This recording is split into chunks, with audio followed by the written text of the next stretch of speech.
হারিয়ে যাব একদিন আমি রব নাই ভুবনে চিরদিন। হারিয়ে যাব একদিন আমি রব নাই ভুবনে চিরদিন।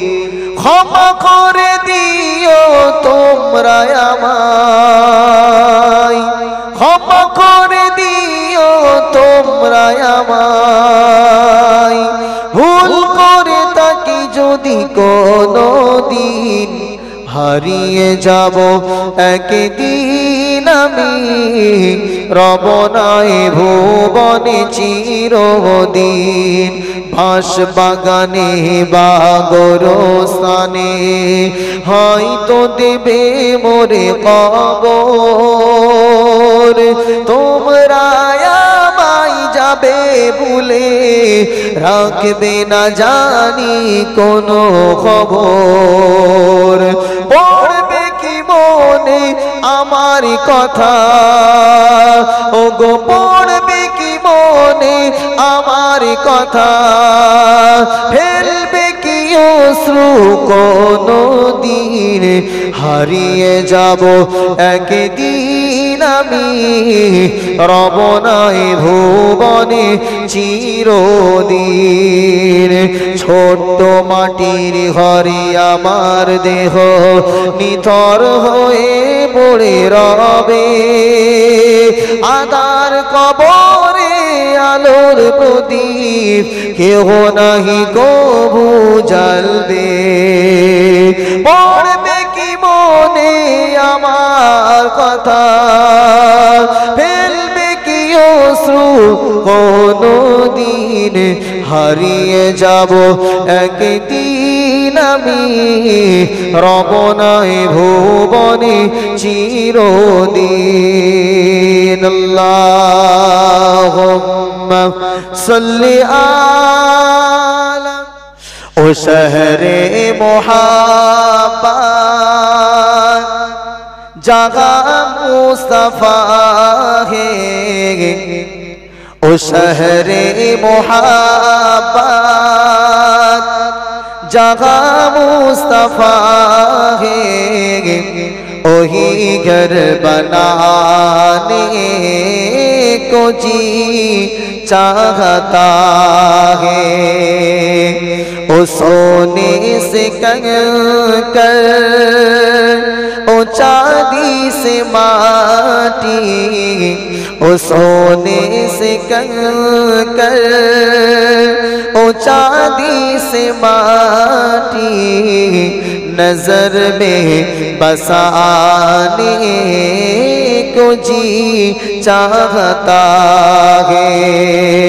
ओ शहरे मोहब्बत जहाँ मुस्तफा है, वही घर बनाने को जी चाहता है।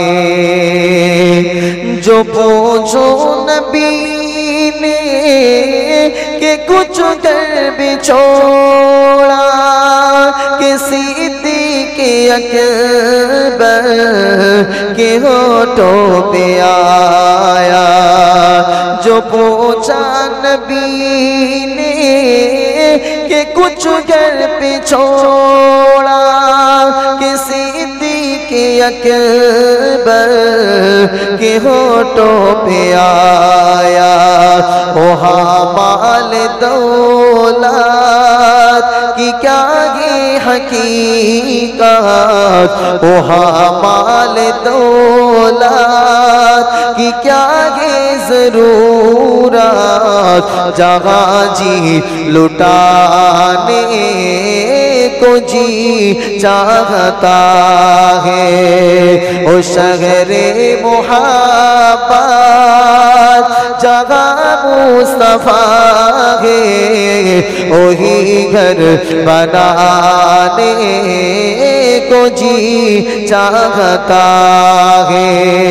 ओ सोने से कंकर, ओ चांदी से माटी, ओ सोने से कंकर, ओ चांदी से माटी, नजर में बसाने को जी चाहता है। अल्लाहुम्मा सल्ली आला। बातिल ने जब जब बदलेगे तेवर, आयागे तब तब मेरे जुबा पर। बातिल ने जब जब बदलेगे तेवर। अब वो কোথায় যাচ্ছেন? চলে যাচ্ছেন? আসবেন তো আবার নাকি? बातिल ने जब जब बदलेगे तेवर, आयागे तब तब मेरे जुबा पर नाराए तकबीरी। আপনারা বলবেন আল্লাহু আকবার। কি বলবেন? নারায়ে তাকবীরি। জোরে বলে নারায়ে তাকবীরি, আল্লাহু আকবার। নারায়ে তাকবীরি, আল্লাহু আকবার। নারায়ে তাকবীরি, আল্লাহু আকবার। নারায়ে তাকবীরি, अल्लाहु अकबर। प्यारे नबी ने जीना सिखाया, बाखुदा इंसान हमको बनाया। प्यारे नबी ने जीना सिखाया, बाखुदा इंसान हमको बनाया। पहनाया पहनाया अखलाक ईमान का जेवर।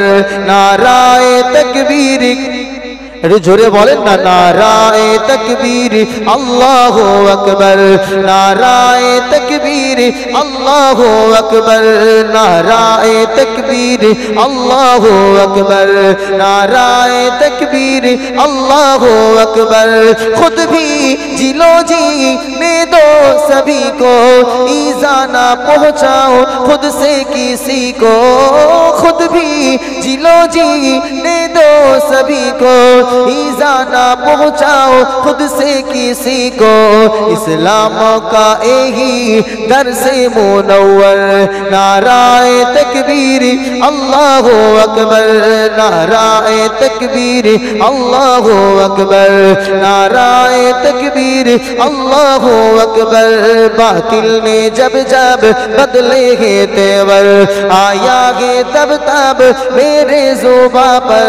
नाराए तकबीर अल्लाहु अकबर। नाराए तकबीर अल्लाहु अकबर। सिद्दीक़ फारूक उस्मान हैदर, असहाब अज़वाज शब्बीर शब्बर। सिद्दीक़ फारूक उस्मान हैदर, असहाब अज़वाज शब्बीर शब्बर। इन सब का एहसान है हम सब के ऊपर। नाराए तकबीर अल्लाहु अकबर। नाराए तकबीर अल्लाहु अकबर। नाराए तकबीर अल्लाहु अकबर। बातिल ने जब जब बदलेगे तेवर, आयागे तब तब मेरे जुबा पर। नाराए तकबीर अल्लाहु अकबर। नाराए तकबीर अल्लाहु अकबर। जोरे बोलुन नाराए तकबीर। একটু মন খুলে হবে না? নারায়ে তাকবীর, নারায়ে তাকবীর, নারায়ে তাকবীর। আবাজা ভাইয়ানেরা, নওজওয়ানেরা, তরুণেরা, হে রাসূলুল্লাহ দিওয়ানারা, আল্লাহ পাক কোরআনের ভিতরে জানিয়ে দিয়েছেন, আমিনু কামা আমানান নাস।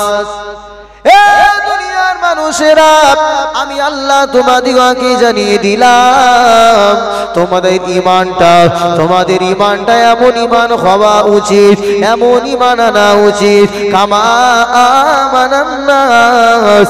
দুনিয়া জমিনে মানুষেরা যেমন ইমান এনেছিল, আমানান নাস বলতে আমার আল্লাহ পাক এখানে সাহাবায়ে কেরামদের ইমানের কথা বুঝিয়েছেন।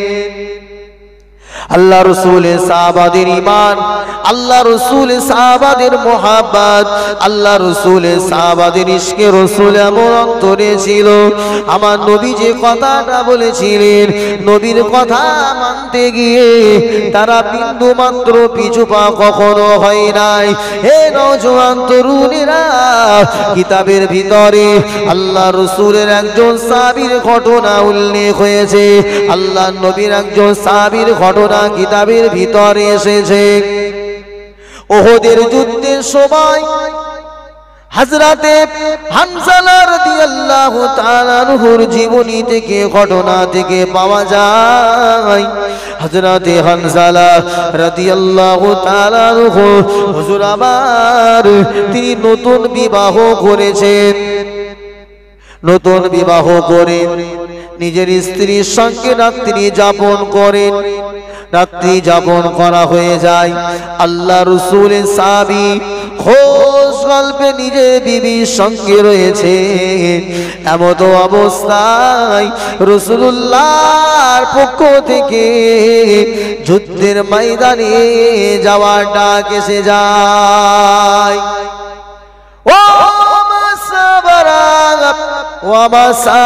বাবারা দেরি করো না, কুফারে কুরাইশদের বিরুদ্ধে, কাফেরদের বিরুদ্ধে লড়াই করতে হবে। যে যুদ্ধটার নাম হলো উহুদের যুদ্ধ। হযরতে হামজা রাদিয়াল্লাহু তাআলা আনহু হুজুর আমার নিজের বিবির সঙ্গে রয়েছে। এমন অবস্থায় যুদ্ধের এলান হয়ে গেল। যুদ্ধের এলান হয়ে গেল। হযরতে হামজার কানে যুদ্ধের ঘোষণাটা, যুদ্ধের দামামার আওয়াজটা যখন সাহাবীর কর্ণকুহরে পৌঁছে গেছে, সাহাবীর মাথা ঠিক নাই। ও প্রাণের বিবি আমার, ও প্রাণের বিবি আমার, আমি তোমার সঙ্গে রাত্রি যাপন করেছি, তুমি আমার নতুন বিবি, কিন্তু মনে রাখো আমার নবী যুদ্ধের ময়দানে যাওয়ার জন্য ডাক দিয়েছে। ও প্রাণের বিবি আমার, আর এক মুহূর্ত আমি তোমার সঙ্গে সময় দিতে পারবো না, কেননা আমার মহাব্বত, আমার ভালোবাসা তোমার চেয়ে অধিক গুণে আমার রাসূলুল্লাহর জন্য বেশি। বিবি, আমাকে বিদায় দিয়ে দাও, চলে যাব যুদ্ধের ময়দানে। আল্লাহ পাক যদি যুদ্ধের ময়দান থেকে ফিরিয়ে আনে তাহলে দেখা হবে। আজ যদি যুদ্ধের ময়দানে গিয়ে আমি শহীদ হয়ে যাই, তুমি চিন্তা করবে না, আল্লাহ চাইলে তোমার আমার মিলন জান্নাতের ভিতরে আল্লাহ করাবেন। জোরে বলুন সুবহানাল্লাহ। একটু চিন্তা করে দেখুন, রাসূলুল্লাহর জন্য নিজের নতুন স্ত্রী ছেড়ে যুদ্ধের ময়দানে যাচ্ছেন, যেখানে গেলে জানের নিশ্চয়তা নেই, মরে যেতেও পারে, সেই রকম জায়গায় বিবিকে ছেড়ে দিয়ে চলে যাচ্ছে।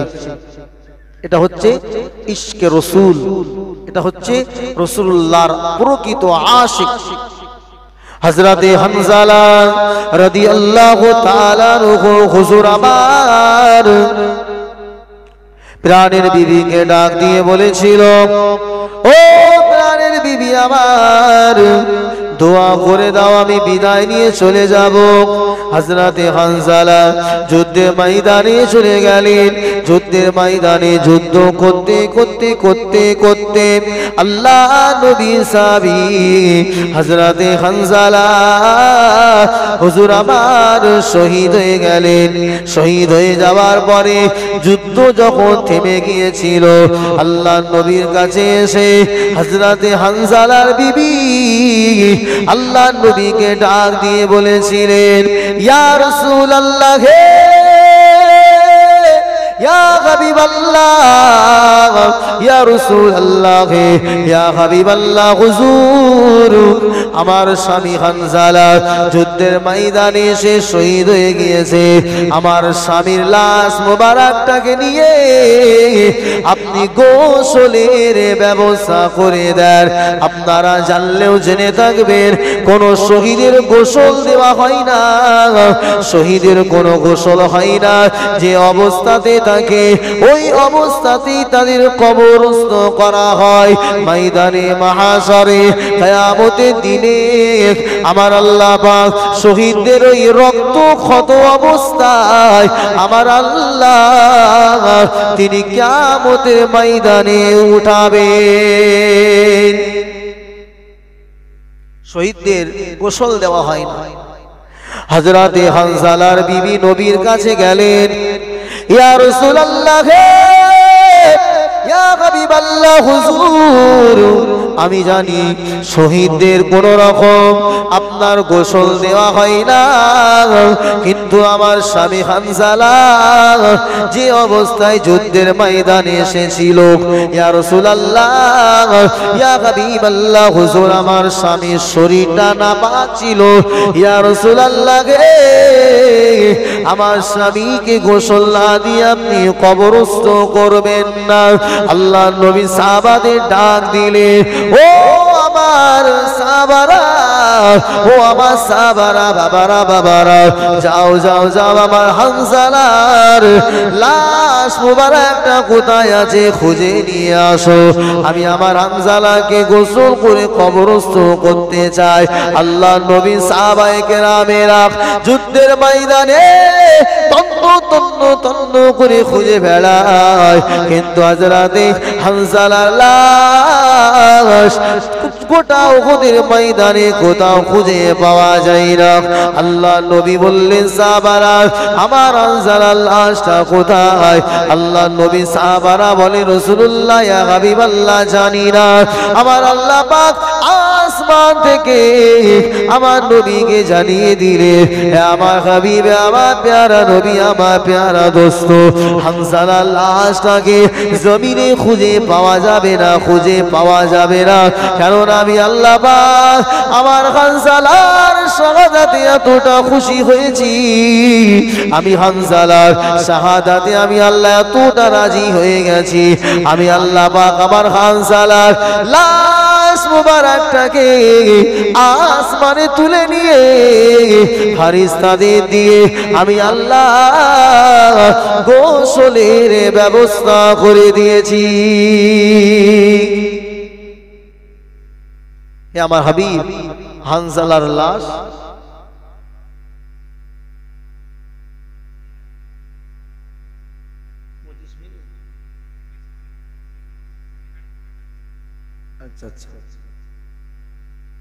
মাশাআল্লাহ কতক্ষণ লাগবে আসতে? 15 মিনিট 20 মিনিট লাগবে মিত্রপুর থেকে। রাস্তা খারাপ, আপনাদের কি অসুবিধা হচ্ছে নাকি? হুজুর না আসা পর্যন্ত বসবেন তো নাকি নাকি ছেড়ে দিয়ে পালাবো? চলে যাব? হুজুর আসা পর্যন্ত একটু বসে। আল্লাহ পাকের রাসূলের সাহাবী হযরত হানজালা রাদিয়াল্লাহু তাআলা আনহু হুজুর আবার যুদ্ধের ময়দানে যখন শহীদ হয়ে গেলেন, আমার আল্লাহ পাক হানজালার শাহাদাতে এতটা খুশি হলেন, আমার আল্লাহ পাক দুনিয়া জমিন থেকে তার লাশ মুবারকটাকে আসমানে তুলে নিয়ে আমার আল্লাহ গোসলের ব্যবস্থা করে দিলেন। আল্লাহ পাক রব্বুল আলামিন হাবিবকে জানিয়ে দিলেন, হাবিব আমার, ও আমার নবী, তোমার ওই হানজালা তোমাকে এতটা মহব্বত করেছে, প্রেম করেছে, নিজের প্রাণ প্রিয়া স্ত্রীকে ঘরের ভিতরে রেখে দিয়ে যুদ্ধের ময়দানে এসেছে। আমি আল্লাহ আমার হানজালার শাহাদাতে খুশি, অনেক খুশি হয়ে গেলেন। কেন? তার আন্তরিকতা, তার মহব্বতের যে কোয়ালিটি, ভালোবাসার যে কোয়ালিটি, এটা অনেক উচ্চ, অনেক ঊর্ধ্বে।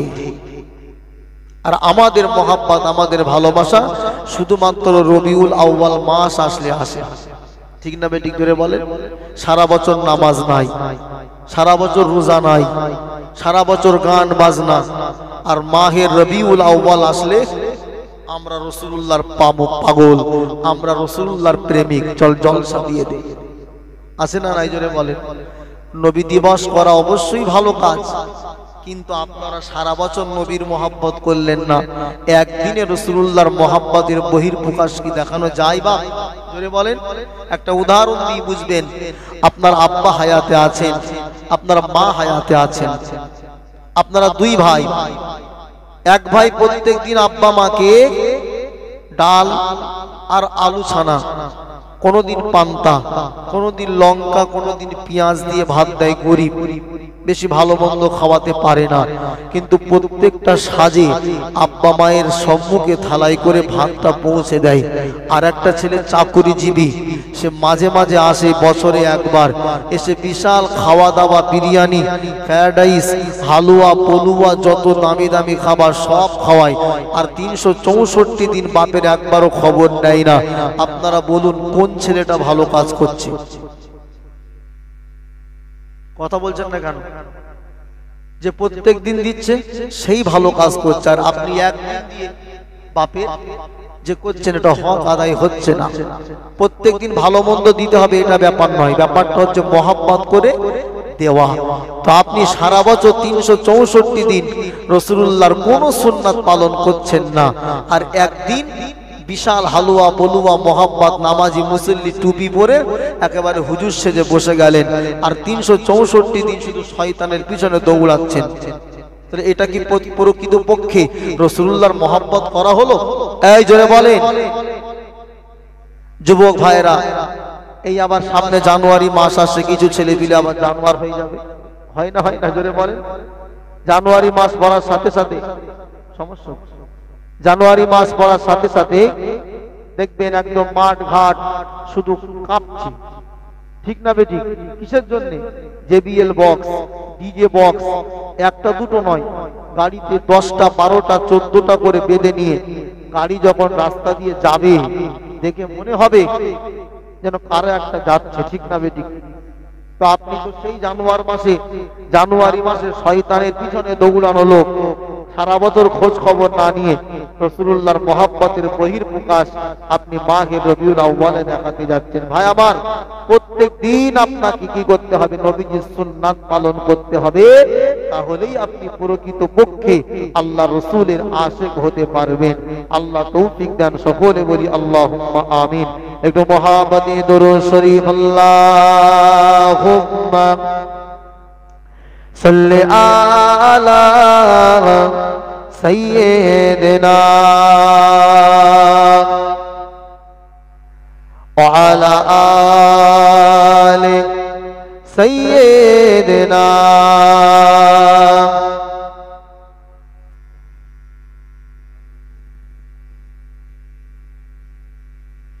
मुझको पिला दे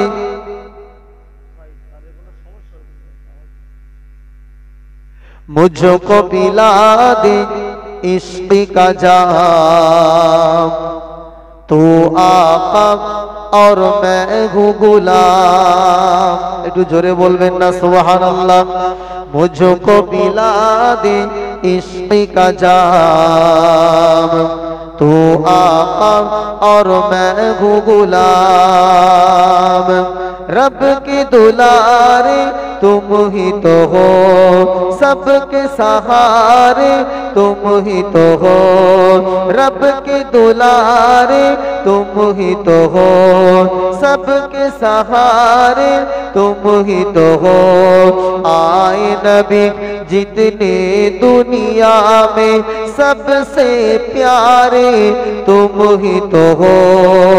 भेजे खुदा ने तुझको सलाम, भेजे खुदा ने तुझको सलाम।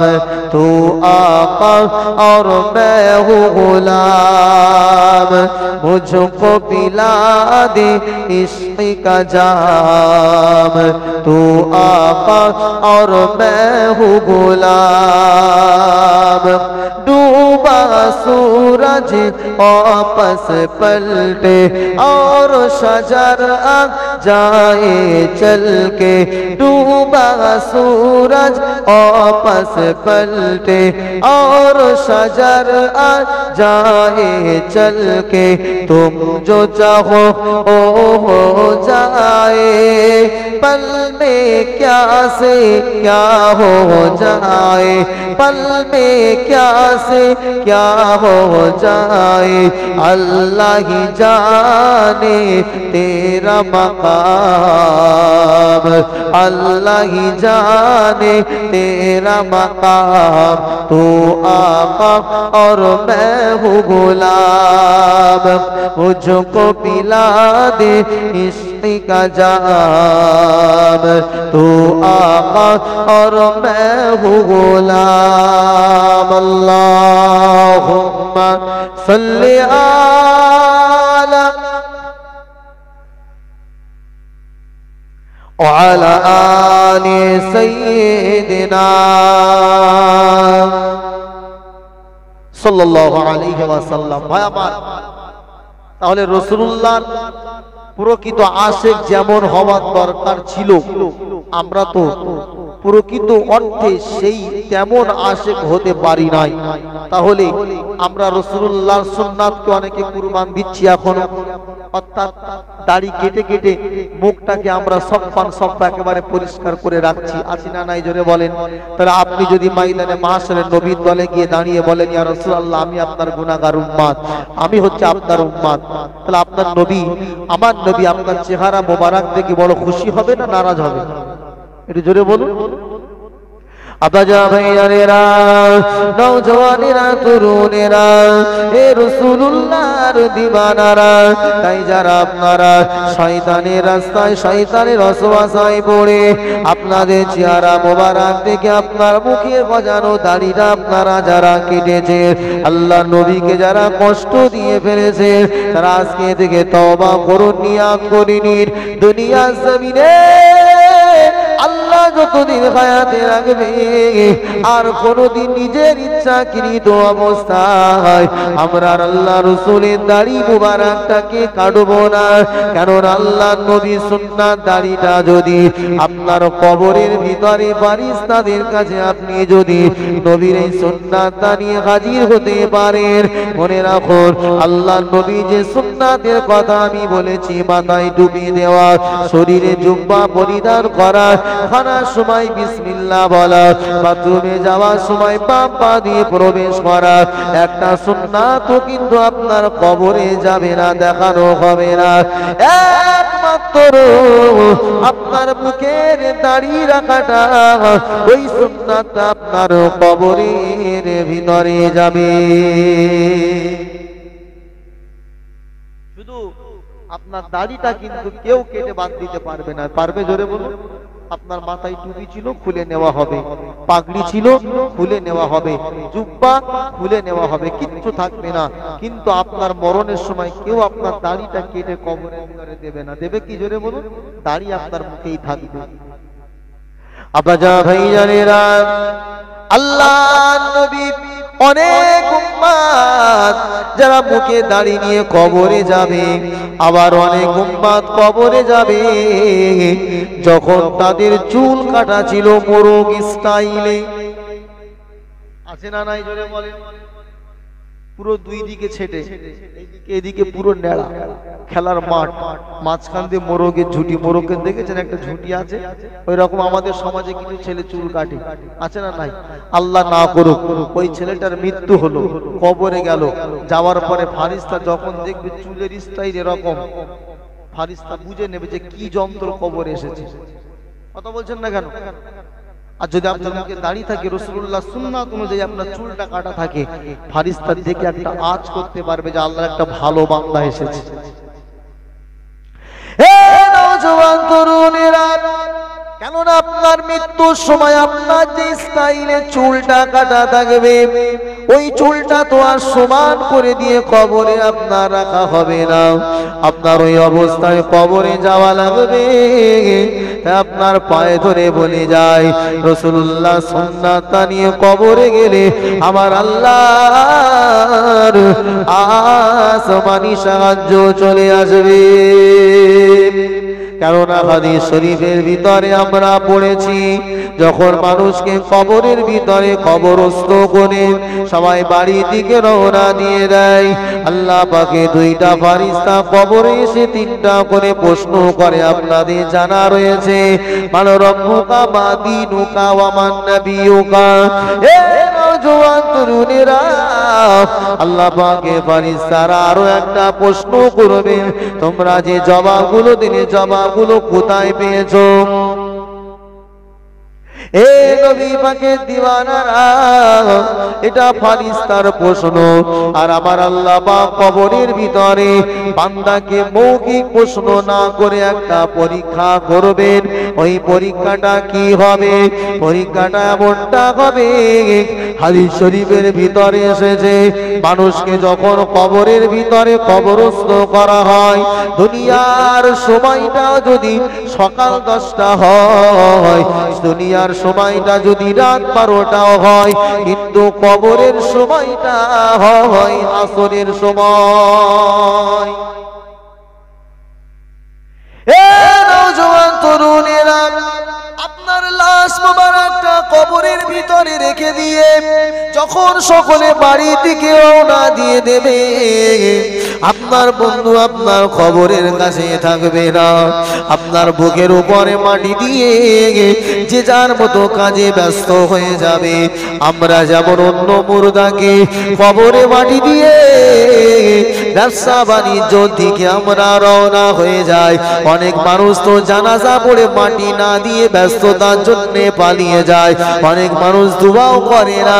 মনে রাখবেন, আপনিও মারা গেলে কিছু মানুষ হয়তো আপনার কবরে মাটি দেবে, আবার কিছু মানুষ আপনার কবর ছেড়ে পালিয়ে যাবে। আপনি মারা গেলে দুনিয়া কিন্তু বন্ধ হয়ে যাবে না, হরিণঘাটার বাজার বন্ধ হবে না, ফতেপুরের বাজার বন্ধ হবে না, স্কুল কলেজ বন্ধ হবে না, শুধু দুনিয়া জমিন থেকে আপনি চলে যাবে। এ আমার সোনা যুবক ভাইরা, দুনিয়ার মোহে, দুনিয়ার লোভে, দুনিয়ার ভালোবাসায় আকৃষ্ট হয়ে যাবেন না। মনে মনে ভাববেন না যে আমার হাতে সময় এখনো লম্বা রয়েছে, 40-50 হলে গিয়ে নামাজ শুরু করব, বলা যায় না। আল্লাহ হায়াত দিক, আল্লাহ দীর্ঘ হায়াত দিক। যদি আপনার কোন রকম সমস্যা হয়ে অল্প বয়সে যদি দুনিয়া থেকে আপনি বিদায় নেন, আল্লাহর কসম আপনার আফসোসের কোনো শেষে থাকবে না। ও আমার জওয়ান ভাইরা, ও যুবক ভাইরা, আপনারা তো নিজে চোখে দেখেছেন আপনাদের কত বন্ধু রোড অ্যাক্সিডেন্টে মারা যায়, কত বন্ধু অসুস্থ হয়ে মারা যায়। মৃত্যুর জন্য নির্দিষ্ট বয়স লাগে না। আল্লাহ পাক রব্বুল আলামিনের বান্দাকে যখন কবরের ভিতরে কবরস্থ করে মানুষ যখন বাড়ির দিকে রওনা হয়ে যাবে, আসরের সময়টা কবরের সময় হবে। আল্লাহর ফারিস্তা আল্লাহর বান্দাকে প্রশ্ন করবার জন্য উঠিয়ে দেবে, বসে যাবে মান রব্বুকা মা দীনুকা ওয়া মান নাবিয়ুকা। এ আল্লাহর বান্দা প্রশ্নের জবাব না দাও, বিহারি গ্রামে যুবকেরা, আমার বাবাজিরা, মায়েরা, বোনেরা, আমার কথাটা দিলের কথা, দিলের কান দিয়ে একটু চিন্তা করুন যে আপনি কবরের ভিতরে একা, আপনার ঘুটঘুটে অন্ধকার কবর, কবরের ভিতরে আর কেউ নাই। আপনাকে প্রশ্ন একাকী করা হচ্ছে, চোখটা বন্ধ করে একটু কবরের কথা স্মরণ করুন, কবরের কথাটা উপলব্ধি করুন। আমার যুবক ভাইরা, ফারিস্তা যখন বলবে মান রব্বুকা মা দীনুকা ওয়া মান নাবিয়ুকা, জবাবটা আপনি কিভাবে দেবেন? আমার আল্লাহ পাক এই প্রশ্ন করার সাথে সাথে প্রশ্ন করার আগে আল্লাহ বান্দাকে একটা ছোট্ট পরীক্ষা নেবেন। পরীক্ষাটা হলো কবরের সময়, যেহেতু আসরের সময়, ওই কবরবাসী যদি আল্লাহ বলা হয়, দিনদার হয়, আল্লাহর ফারিস্তা যখনই প্রশ্ন করবে, কবরবাসী ফারিস্তাকে বলবে, ও আল্লাহর মালাইকা, ও আল্লাহর মালাইকা, তোমার প্রশ্নের জবাব আমি পরে দিয়ে দেব, আমাকে নামাজ পড়ার জন্য একটু পানির ব্যবস্থা করে দাও। একটু জোরে বলুন সুবহানাল্লাহ। আল্লাহর মালাইকা ডাক দিয়ে বলবেন, আল্লাহ পাকের বান্দা, এটা তো আলামে দুনিয়া নয়, এটা হলো আলামে বারজাখ। আলামে বারজাখের প্রথম মানজিল কবর। ও আল্লাহর বান্দা, কবরে নামাজ লাগে না, কবরে কোনো ইবাদত করা যায় না, কেননা আমার নবী জানিয়ে দিয়েছেন, ইজা মাতাল ইনসানু ইনকাতা আনহু আমালুহু ইল্লা মিন সালাসা। দুনিয়া জমিন থেকে কোনো মানুষ মারা গেলে আল্লাহ পাক রব্বুল আলামিন তার সমস্ত আমলের লাইনটা কেটে দেয়। বান্দাকে বলবে, ফারিস্তা এটা নামাজ পড়া যাবে না। আমার আল্লাহ তখন বুঝে ফেলবে, আমার আল্লাহ তো সবই জানেন। তারপরও ফারিস্তাকে বলবে, ও আমার মালাইকারা, আমার বান্দা যেহেতু নামাজের জন্য সময় চেয়েছে, তার মানে দুনিয়া জমিনে আমার বান্দা কখনো নামাজকে ছেড়ে দিত না। আমার আল্লাহর পক্ষ থেকে আসমানি সাহায্যটা এসে যাবে। আল্লাহর ওই ফারিস্তা জবাবটা আল্লাহর এই বান্দা আসানের সঙ্গে দিয়ে দেবে।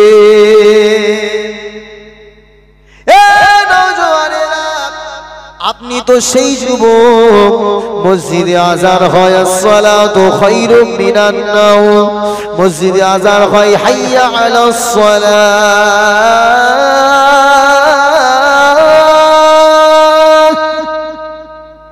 হাইয়া আলাস সালাত।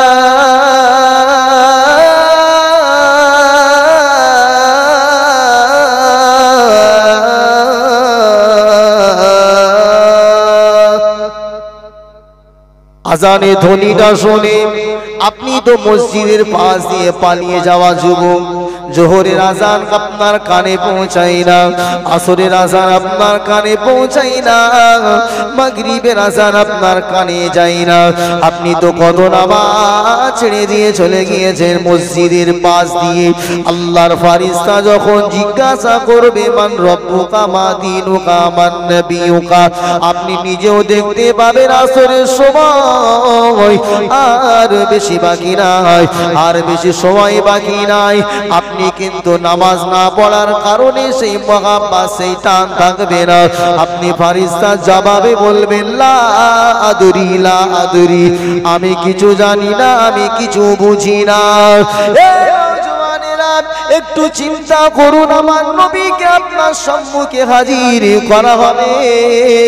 ও আল্লাহর বান্দা, বলো বলো, মান হাজার রজুল, মান হাজার রজুল, এই ব্যক্তিটাকে আমার নবীর চেহারা মোবারক দেখে যদি আপনি বলেন, লা আদরি লা আদরি লা আদরি, আমি চিনি না চিনি না চিনি না, আমার নবীকে দেখে যদি চিনতে না পারেন, আপনার কপাল কতটা পুড়ে গেল ভাবুন আপনি একবার। যে নবী নবী নবী নবী করে দুনিয়াতে এত পাগল পারা, সেই নবীর চেহারাটা দেখে আপনি হতভাগা উম্মাহ চিনতে পারবেন না। নবীকে দেখে বলবেন, লা আদরি, আমার নবী বড় কষ্ট পেয়ে যাবে, আমার নবী বড় অসন্তুষ্ট হয়ে যাবে। দুনিয়া জমিনে কোন পাপের সম্মুখে তার ছেলেকে যদি বলা হয়, এটা তোমার কে, যদি ছেলে সবার সামনে বলে, আমি আমার আব্বাকে চিনি না, বাপ খুশি হবে না নারাজ হবে? অবশ্যই নারাজ হবে। তাহলে আমার নবীর চেহারা মোবারক দেখে যখন আপনি চিনতে পারবেন না, আল্লাহর ফারিস্তারাও তেমন অসন্তুষ্ট হয়ে, হাদিসে মিশকাতের ভিতরে এসেছে, ওই ফারিস্তাগুলো হাতের ভিতরে বিশাল আকৃতির দুটো হাতুড়ির মতো বস্তু নিয়ে আল্লাহ পাকের ওই বান্দার মাথার উপরে সজোরে আঘাত করবে। মিশকাতের হাদিসের ভিতরে এসেছে, ওই বান্দার মাথাতে আঘাত করার সাথে সাথে 70 গজ মাটির নিচে আপনার ওই বান্দাটা চলে যাবে, আবার তোলা হবে, আবার মারা হবে। আল্লাহ বলবেন আসমান থেকে আওয়াজ দিয়ে, ও আমার ফারিস্তা মালাইকারা আমার বান্দা মিথ্যা কথা বলেছে, ঝুট বলেছে, আমার বান্দার কবরের সাথে, আমার বান্দার কবরের সাথে জাহান্নামের সুড়ঙ্গ রাস্তা বানিয়ে দাও। এ নওজোয়ান তরুণীরা, আর আপনি যদি আল্লাহর ফেরেশতা জবাব না দিয়ে কবরে দিতে পারে, আমার আল্লাহ বলবে আমার ওই বান্দার কবরের সাথে জান্নাতের রাস্তা বানিয়ে দাও। তাহলে নবী সুন্নাত এটা লাইভ, একদম টাটকা।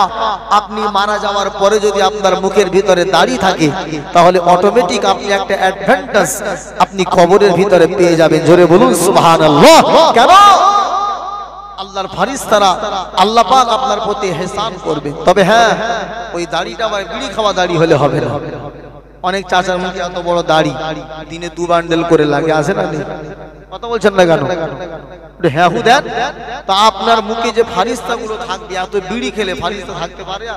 এমনি বিড়ি খেয়ে, কাঁচা পেঁয়াজ খেয়ে আপনার মসজিদে যাওয়া হচ্ছে মাকরু, যাওয়া যাবে না। কেন? বিড়ি খেলে, কাঁচা পেঁয়াজ খেলে, কাঁচা রসুন খেলে মুখ থেকে দুর্গন্ধ বার হয়, নামাজিদের কষ্ট হবে, এমনকি ফারিস্তাও আপনার কাছে থাকবে না। তাই সেই জন্য বিড়ি খাওয়া এটা তো মাকরু তাহারিমি। আর আপনি মুখে দাড়ি রেখে একদম চালাচ্ছেন, এটা চলবে না। দাড়ি হবে আমার নবীর তরিকায় দাড়ি, নবীকে খুশি করা, আল্লাহকে রাজি করার জন্য দাড়ি। ও দাড়ি আপনার নাজাতের ওসিলা হবে।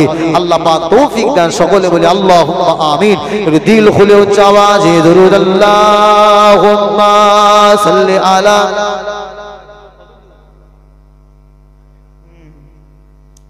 ওয়া আলা আলি سيدنا